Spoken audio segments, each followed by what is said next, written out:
What's up guys, Shawnthebro here, and today we're going to be going over launching part 1. There'll be at least 2 parts, maybe 3. And essentially what this is we're going to cover what we want to do to perform a launch against an enemy when an attack is landed. So to start off, in episode 1, we need to learn how to launch a character and how to give them proper values based on where the hit comes from. This is going to be a pretty simple method. We're essentially going to walk over to our character. We're going to spawn a hitbox. The hitbox is going to have launch data on it. So when I perform an attack, then I can launch them in a given direction. Now let me control these guys and I can show you more. So see how if I attack him from this direction, from his left side, then he is flying to the right. If I attack him from his right side, he is flying to the left. Now, we can't just assume that because one character is on the other side, that the character needs to go flying that way. We have to determine where the hit comes from. Because think of this. Think of you have a missile or some sort of projectile, and you launch it into the air, and then this character switches sides with you before it hits them. You know, maybe it's a heat-seeking missile or anything, but just the fact of there's different cases where you might not, that logic might not work. Okay, so instead what we're going to do is see where the hitbox hit, what direction the hitbox hit. So you can see if I have an attack with no launch, like this, then nothing happens. But when I have an attack that has launch, it gets launched in the proper direction. That's part 1. In part 2, we'll be covering how to actually launch them specific to the angle that they were hit at on their collider and things like that, which is actually not as hard as you may think. The math behind it is hard, but Unreal can make it pretty easy. For now, we're just going to launch them in a given direction. Let's call this like simple launching. Simple directional launching. How about that? I guess before we get started, I should say, this is episode 16 or 17, I believe, of the Super Smash Brothers tutorial series. If you'd like to go back and watch all the episodes of our platform fighter tutorial series, which I'm calling the Super Smash Brothers tutorial series, I'll go ahead and leave a link to the iCard to the very first episode right here so you can catch up to everything we've done. Otherwise, we can go ahead and get started. So first things first, we need a way to determine what our launch is. And I like putting the launch on the hitbox, because if the launch amount is on the hitbox that spawns, then we know how much that launch is supposed to do. Now, when we charge attacks, we do need to do different damages and perhaps perform different launch. So I've added a few different things here, and I'll explain them all. First of all, I've added float launch amount to our hitbox actor. Okay, and this launch amount is, as I said, it's basically how far we want to launch the character. Some attacks in any platform fighter have more launch than others, and some had no launch. You just hit them and maybe they get pushed back a bit, but they're not really launching the character or trying to knock them off the map. I've added a launch multiplier and a damage multiplier. Now you can do with these as you wish. I'm actually not going to be using them in this episode. It's just kind of to start thinking about them going forward. Damage multiplier is essentially if we have some sort of attack, and perhaps it was a charged attack or some sort of special attack that we have where the damage isn't necessarily consistent, it isn't always the same, then you can go ahead and use this damage multiplier to determine your actual damage of the hitbox. And then I have the same thing with the launch multiplier. If you don't want consistent launch, you may want to use that. Again, we may use it in the next episode, but it's just a good thing to bring up in case you want to play around with it. You don't have to ever use it if you don't want to. This hitbox damage is the same damage that has been here since we made the hitbox. I just moved it down. Not really too important. It's just the way I like to organize it so I know where to look. So if you see me change the variables around, don't get confused. The only ones I've added were these 3. And then in our constructor for the hitbox actor, I go ahead and set all my defaults as usual. I do put the launch amount to 0 because it's very possible you have an attack that doesn't do any launch. And then I put my multipliers to 1.0. Even if we're not using them, remember, if we go to use them, you want to set them to 1.0, not 0. If you set a multiplier or a modifier to 0, then, you know, they're intended to be multiplied with your damage or multiplied with your launch. So if you have it at 0, you're going to be multiplying your value by 0, which will ultimately just result in 0. It's probably not what you want. So make sure you set these to 1 as the default modifier. And let's go into our SSB template character. So just your base character. I'm going into the .h here. So in the base character, we're not going to be adding much. We're only going to add one function, and I'm going to adjust the name of our take damage function. So scroll down, and I had this thing that was called like determine damage counter value or something. Let's just call this take damage. So the one that I was using to add damage to the character, instead of calling it determine damage counter value, I'm calling it take damage. I think that's just easier for everyone. And I've added another function called handle launch. And handle launch is just determines basically if we're supposed to launch, what direction, what value are we supposed to launch them at.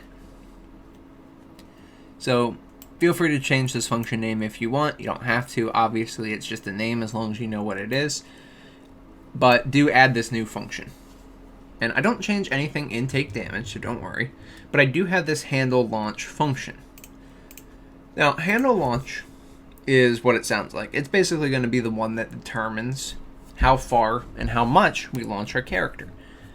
Now, you might want to have an X, or excuse me, like a Y and a Z launch in this case, meaning left and right and up and down launch.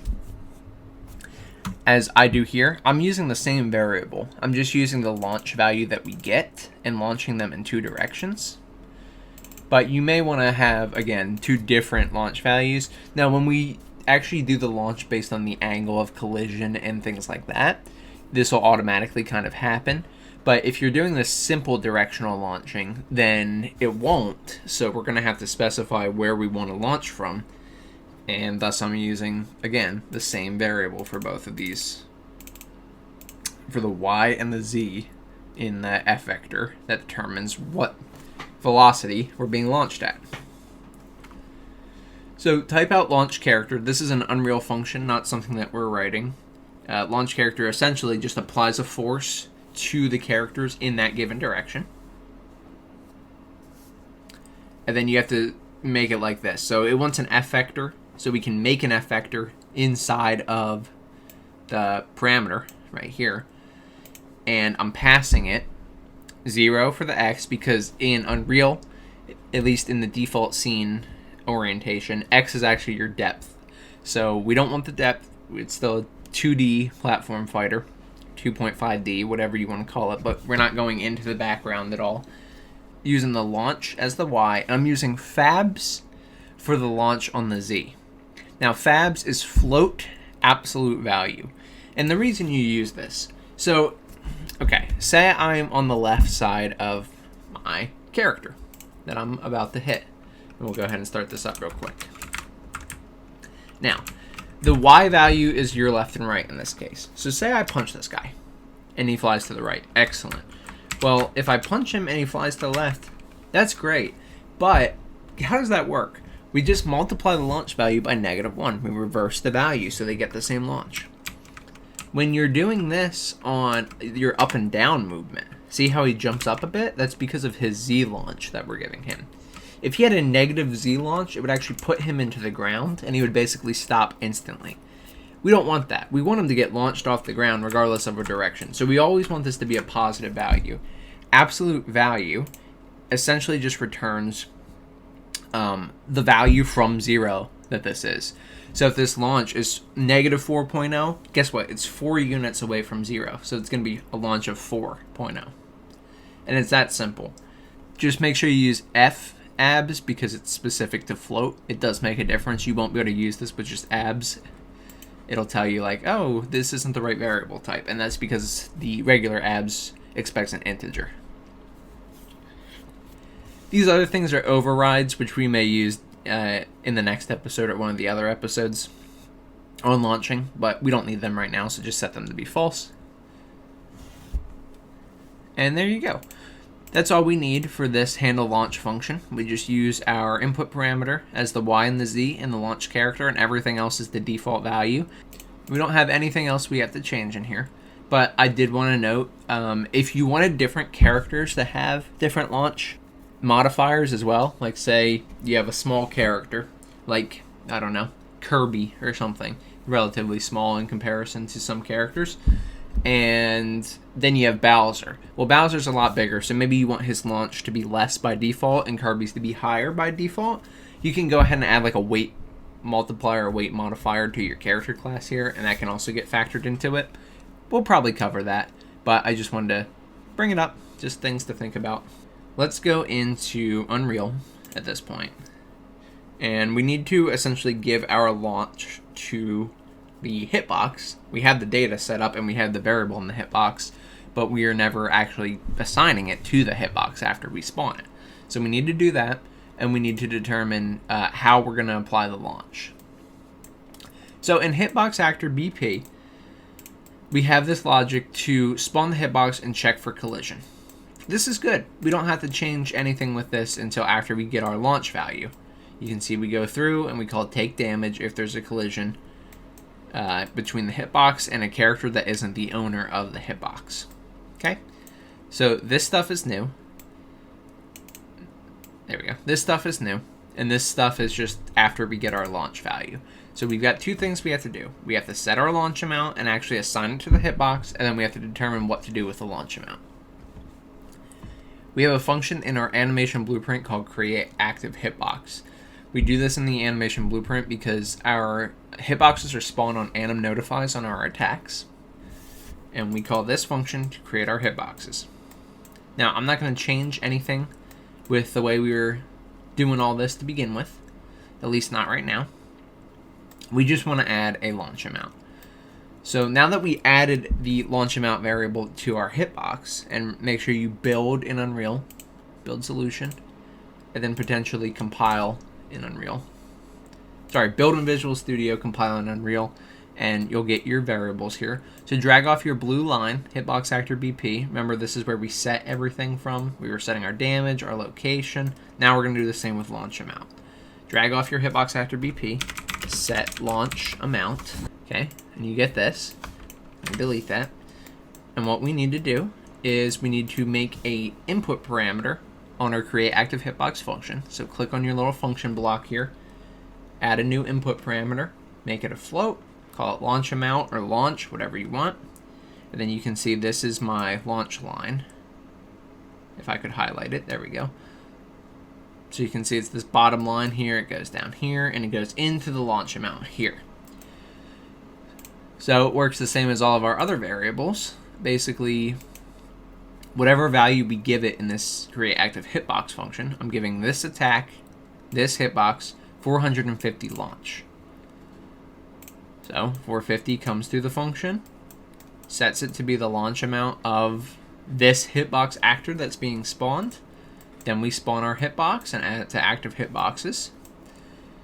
Okay, and we're good there. Now once we spawn our hitbox, remember, it sets everything we need to set, and it'll check collision. And this is what I was referring to earlier. Now, if we get a collision, we were calling take damage before, which was actually the function I called determine damage counter value. But if you didn't change it, just know it's this function here, where we're bringing in our damage and determining what our value's now at. Then we need to determine what we want to do next. We want to launch the character if our attack had launch, and we need to launch them in the correct direction, left or right, depending on where the hitbox is. The first things first, let's make sure we have launch before performing this extra logic.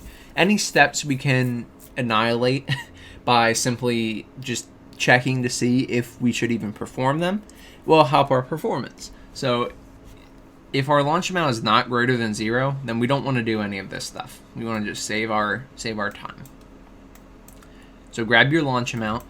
We're in the Hitbox Actor BP, so we'll have all the variables that we had in our code class.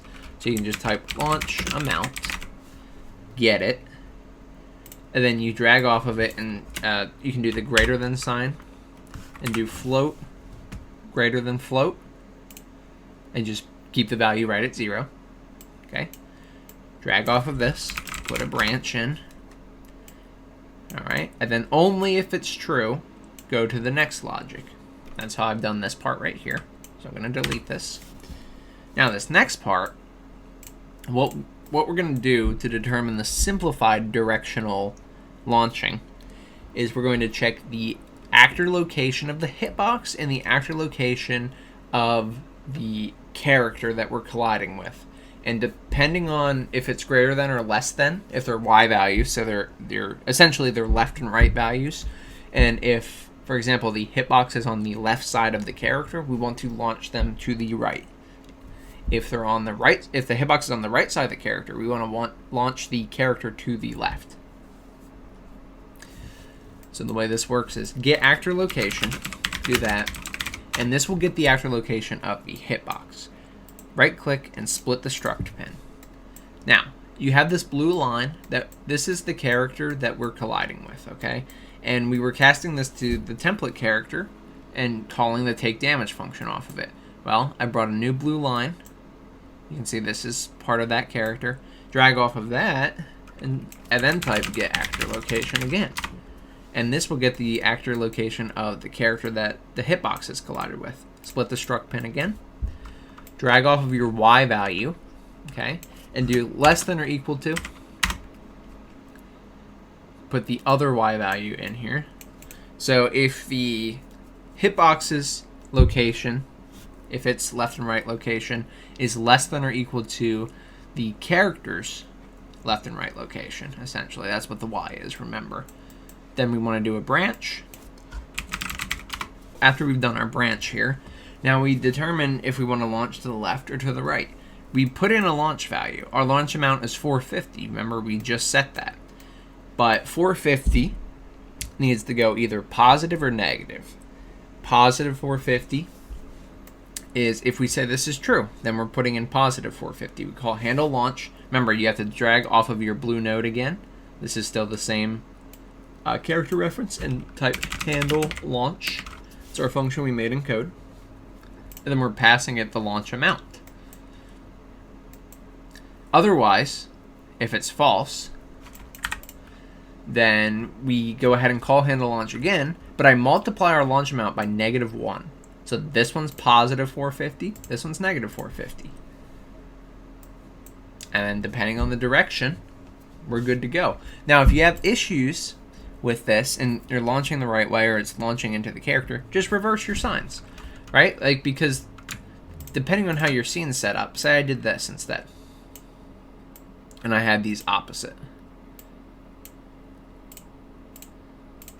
Okay, let's just get in here and say I attack this guy. Well, it looks like he's not really getting launched, and that's because he's just launching into me and colliding with me. I'll do the same thing on the other side.